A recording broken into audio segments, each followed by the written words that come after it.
আসসালামু আলাইকুম। তো আজকে দেখতে পাচ্ছেন একটা আছে এক্সচেঞ্জের আপডেট নিয়ে আসছি আপনাদের মাঝে। আইফোন 11 128 জিবি দিয়ে কিন্তু 12 প্রো 128 জিবি নিয়ে নিল ভাইয়া আমাদের কাছ থেকে এক্সচেঞ্জ করে। তো ভাইয়া কতদিন হয় আমাদের রিভিউ দেখো?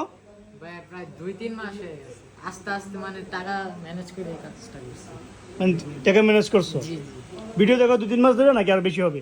না 2-3 মাস, সত্য কথা মিথ্যা কথা বলতে পারবো। আচ্ছা ঠিক আছে, দাও তোমার বড় একটা আইফোন 12 প্রোটা কেমন পাইছো? আলহামদুলিল্লাহ অনেক ভালো, বেস্ট প্রাইস। বেস্ট প্রাইসে পাইছো? আর যে তোমারটার প্রাইস কেমন দিছি? আমারটা ভাই ভালোই প্রাইস হয়েছে, সব মিলে আলহামদুলিল্লাহ ভালো। তুমি স্যাটিসফাই? তো আমার ভিউয়ার্সদের উদ্দেশ্যে কিছু বলো, তারা কি আসতে পারে অ্যাপল মার্টে? সবাই অ্যাপেল মার্টে আসবেন, ঠিক আছে ভাইয়ার সার্ভিস অনেক ভালো আলহামদুলিল্লাহ, সবাই ভিজিট করবেন এতটুকু। তো আসতে পারেন অ্যাপল মার্টে। আমাদের লোকেশন হচ্ছে Dhaka Jamuna future park level 4 বলকে শপ 32। আর আসলে অনেক সুন্দর সুন্দর গিফট, যেমন আমি একটা ব্যাক কভার পাইছি, একটা গ্লাস প্রোটেক্টর, ঠিক আছে, গোল্ড এডিশন।